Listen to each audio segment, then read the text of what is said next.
Hello, I'm Mario Toneguzzi, Senior News Editor with Retail Insider. Joining me today is Dan Kelly, President, CEO, and Chair of the Canadian Federation of Independent Business. Thanks, Dan, for joining us today. Not at all. Happy to be with you, Mario. Well, let's talk about the Canada Emergency Business Account loan. And I know that you folks and many other organizations have been recommending and urging the federal government to extend the deadline, which is December 31st, to repay that loan. One of the things that has come up is the personal accountability and guarantee for these loans that I don't think too many people understand and realize.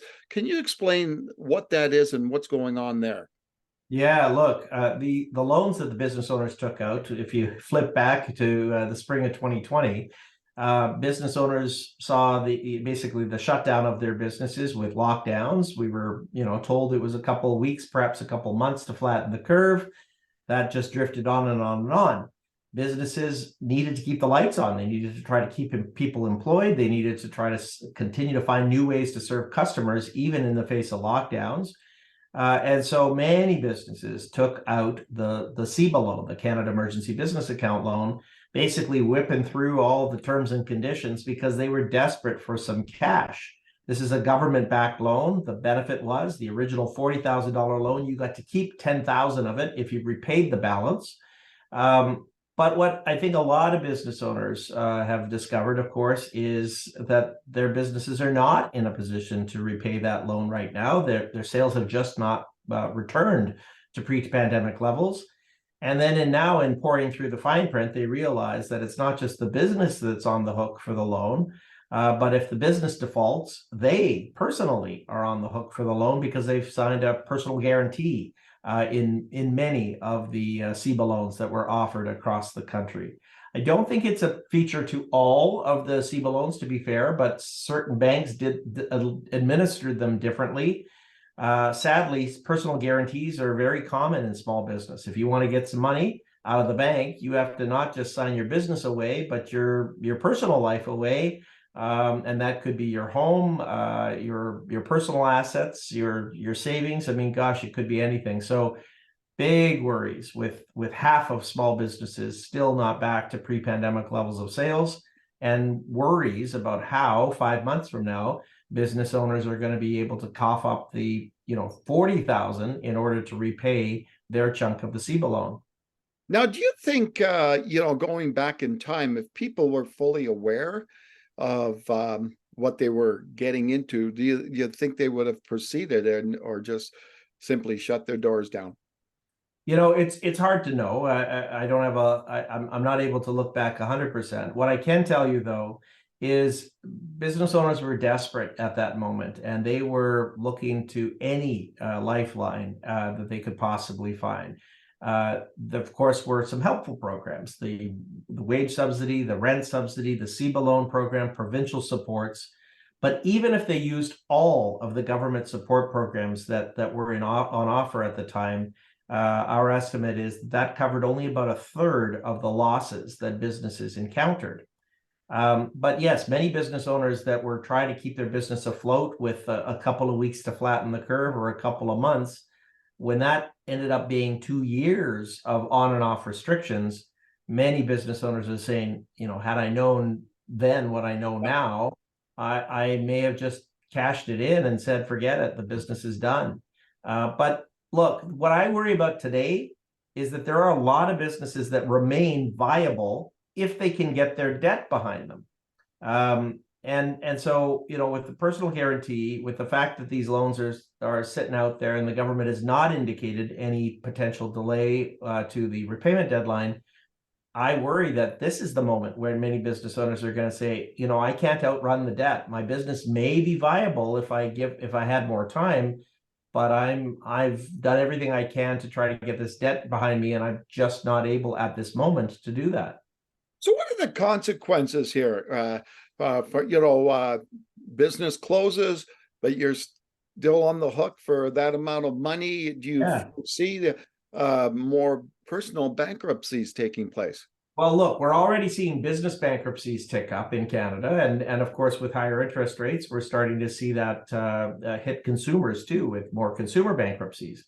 For a business owner, this may be both. You could see your business fail, it go bankrupt, or just have to wind it down, and because you're on the hook for the CEBA loan and potentially other debt that you've had to take on to get through the pandemic, your personal assets are at risk. Your home may be at risk, and gosh, Mario,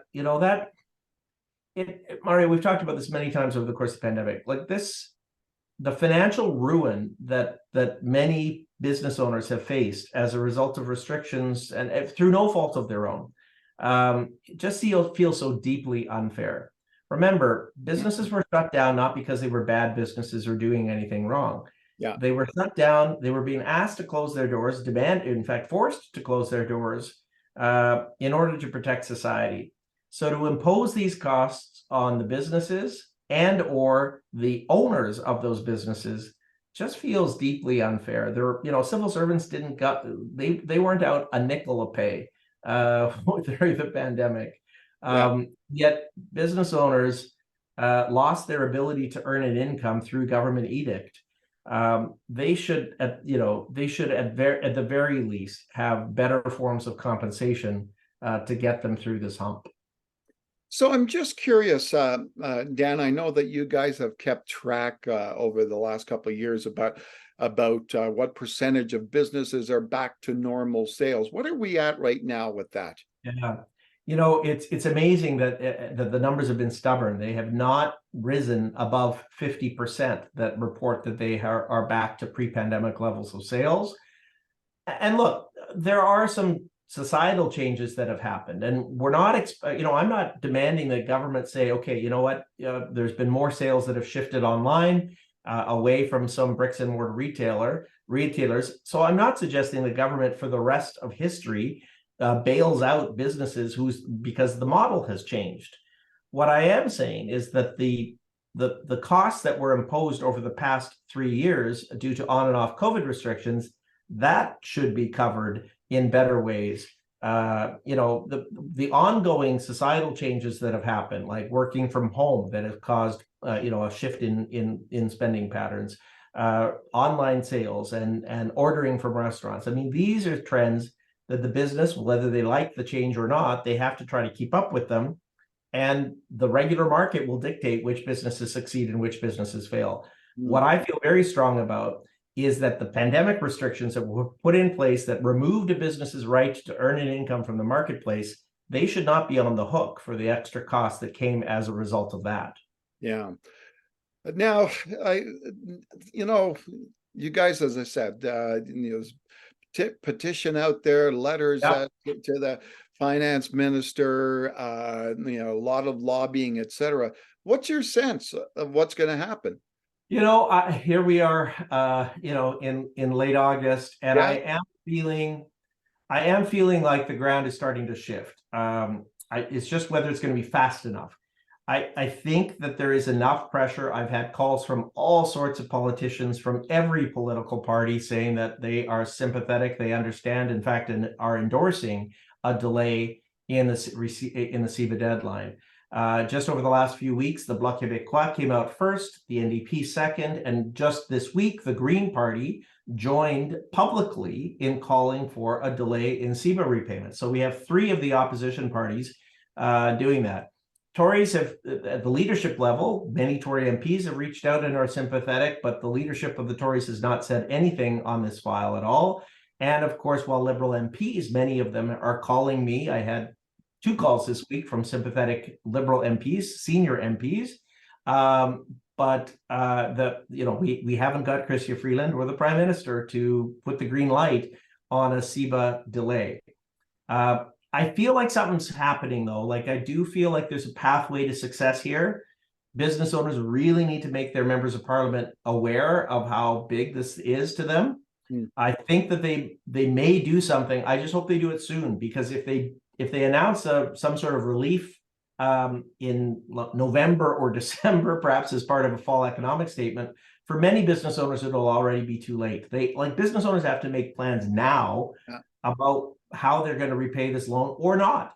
Because if they don't repay the loan, obviously they will go into default. They'll lose the forgivable portion. And in fact, I think then it's foolish policy because Audible will be out the money in the end. Yeah. All right. Thanks, Dan, for joining us today. All right. Anytime.